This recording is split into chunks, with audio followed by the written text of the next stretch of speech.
Hi everyone, welcome back. Before we get into the stories, I need to give a warning for domestic violence in the last story of this video. As usual, I'll have the story labeled in the pinned comment in case you want to skip it. All that being said, without any more further interruptions, let's go ahead and get started. And remember to always stay hungry. A few months ago, I flew out to California to visit my girlfriend over spring break from college. Due to my girlfriend's living situation at the time, I had to get a motel to stay in while I was visiting. It was really run down and kind of crappy looking. As a small female, I was a little nervous to be staying there alone. My girlfriend was unable to stay with me, but I got a room on the second floor away from most of the foot and car traffic. And the motel was on the side of a really busy road. I figured if something were to happen, I could find someone to help. Most of my nights there were fine, nothing out of the ordinary. On my second to last night though, something creepy happened. I awoke around 2 a.m. to someone yelling for help. Having been jolted from sleep, it took me a few minutes to realize the gravity of what I had heard. I sat up and listened. And then I heard it again. A feminine sounding voice was calling for help. As I listened some more, I heard them calling out that they wanted to go home and that they were being hurt. I started to pace my room as I contemplated what to do. I was scared to get involved, and for a second, I thought that if I was really hearing it, someone else would surely be hearing it too, and that maybe someone else would call for help.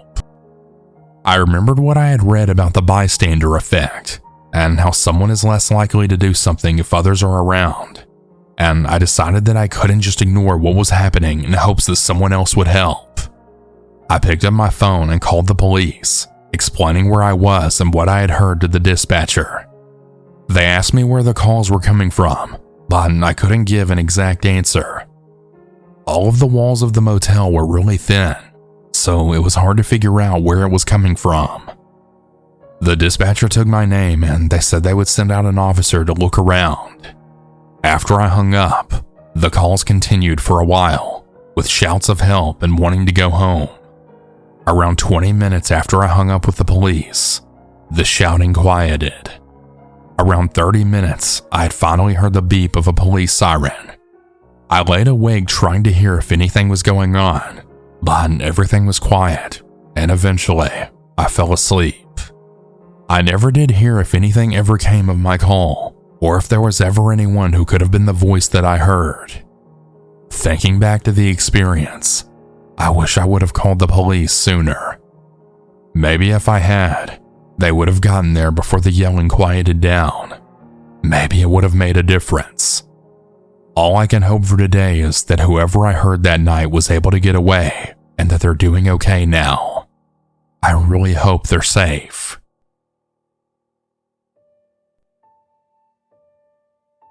This happened a few weeks ago.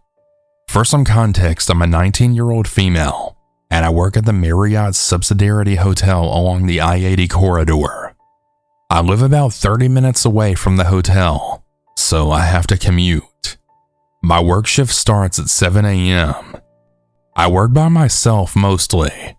I have high guest contact, so I'm used to difficult and combative guests, but this encounter has left me very freaked out and constantly watching my back.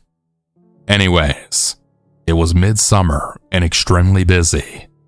I was keeping up and had no complaints.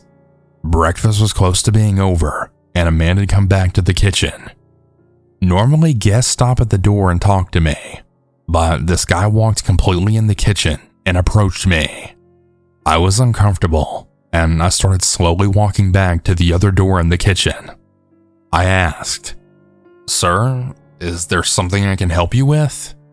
He just stared at me and said, "After breakfast, I'll be in the breakfast area.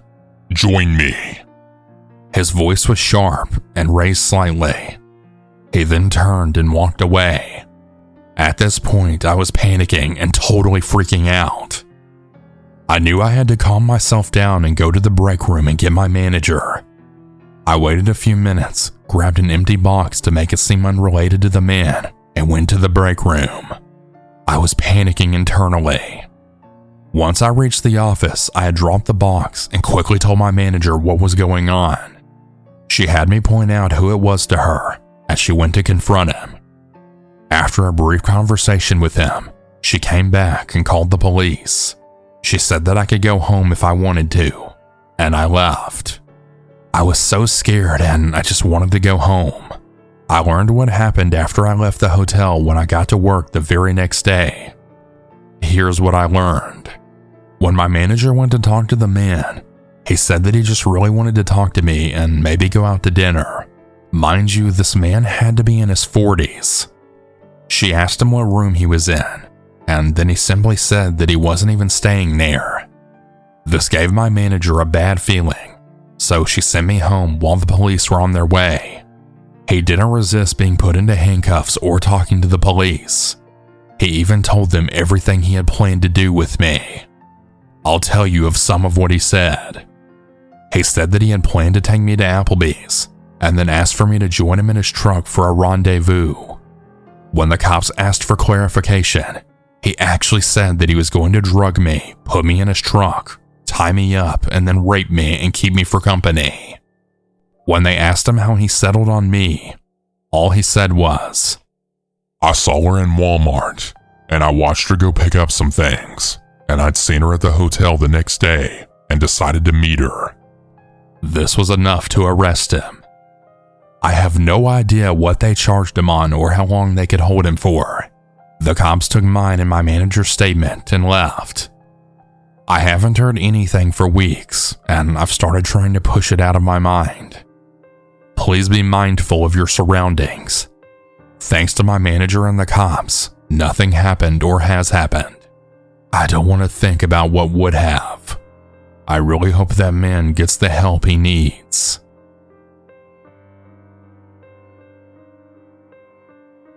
I'm a female, and I was around 13 years old when this happened. I'm now 21. The story involves my sister, who's the same age as me, and my younger cousin. I'll call them A and B. A for my sister, and B for my cousin. But here's the story. I forget why, but we were staying in a hotel with my dad and his girlfriend at the time. A, B, and I were bored just sitting in the hotel room, so we decided to go on a walk and play some Pokemon Go. As we were playing, I noticed that it was getting dark, so I told A and B to call it quits and head back. As I said this, I noticed a guy standing in the parking lot of a store that we were next to, just staring at us. I quietly hinted this to A and B, so we got up and started walking back to the hotel. As we were walking, we kind of forgot about him for a little bit, until we looked back and then saw that he was following us. B had started to freak out a little, as she was way younger than us, but we just pulled her along. Something to note is A never took no crap from anyone, and she wasn't afraid of the situation from what I could tell. She was really mad that this creep was following us, so she kept looking back and made us walk faster. This guy had actually followed us all the way back to the hotel at a slow pace. So we then walked to the lobby of the hotel, and then stopped and just stared at the doors, just to see if this man would actually walk into the lobby, and that really pissed off A. A then turned around and started to yell at him. "Hey, what the hell do you want? Why are you following us?" The lady at the lobby counter was just staring. Then this man just looked us up and down, looked at the other people in the lobby, and then turned around and walked out of the hotel, to which we never did see him again after that. It might not seem that big of a deal, but it was really creepy for us girls. We freaked the hell out and then ran to our hotel room. I have no idea why he followed us all the way back to the hotel, but I'm so glad my sister isn't afraid to stand up for herself, because who knows what would have happened. I'm sure you could be thinking that this guy was probably just staying at the hotel too, but if he was, Why would he just turn around after getting called out for following us and never come back?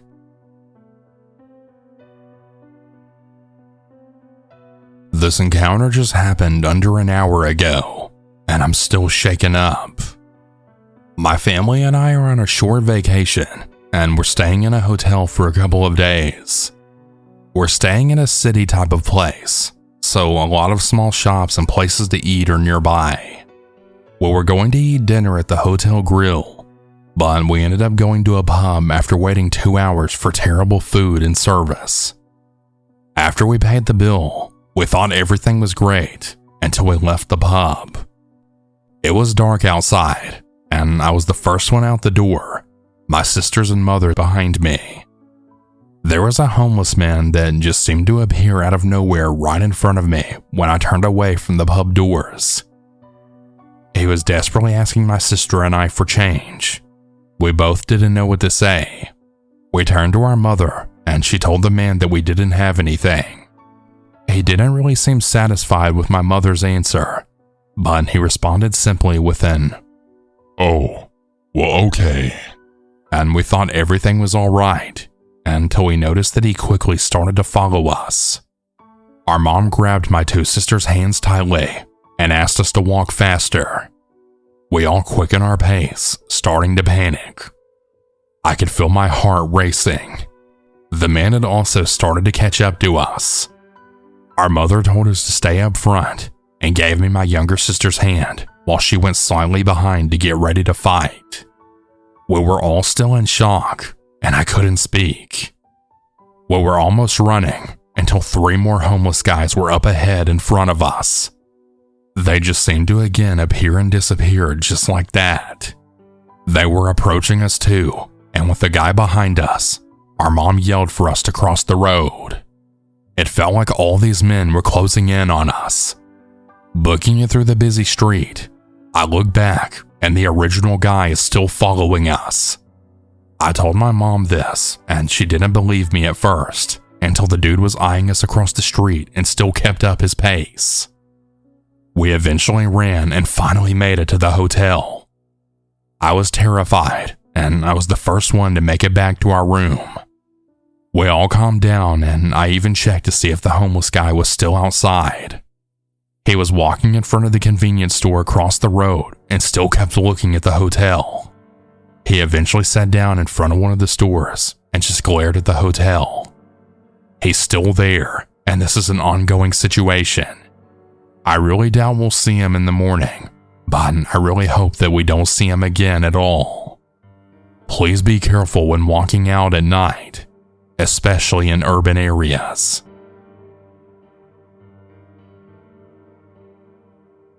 I've had my fair share of scary and just plain weird experiences as someone who has worked in both the hotel industry and in the hospital's ER. I feel like I'm fairly equipped as a person to keep my brain from melting down in scenarios where I should be absolutely freaking out.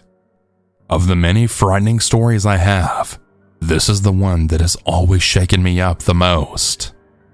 I worked at a popular hotel chain from when I was 18 to when I was 20. I worked at the front desk, and at the time of this story, I was the primary evening shift attendant from 3 p.m. to 11 p.m. However, I would sometimes cover nights, which was 11 p.m. to 7 a.m. At the time of this story, I was a 19-year-old girl working alone in a hotel during the night shift.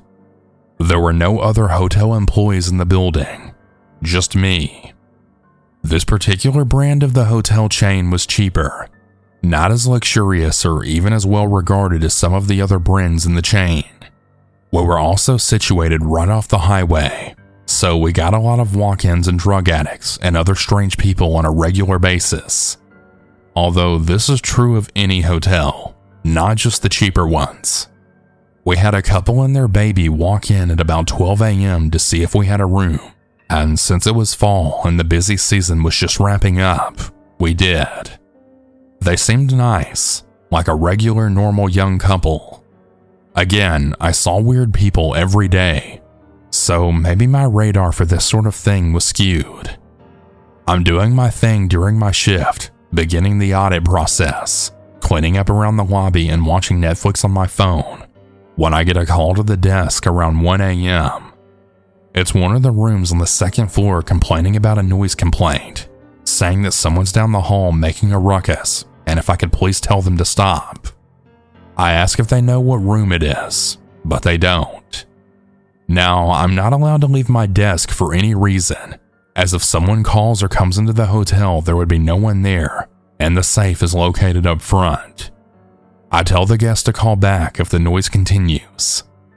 About 10 minutes later, they call back and they tell me to call the police because they can hear more clearly and there is arguing. I ask them their room number and immediately go into crisis mode. I take the stairs up where the guest is calling from on the second floor, and I can hear the screaming before I even get up one flight of stairs. I can't even really describe it.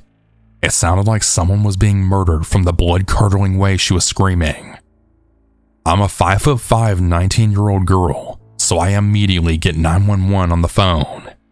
The protocol in this situation is to call my manager first to get her permission for an emergency call. But fuck it, you know?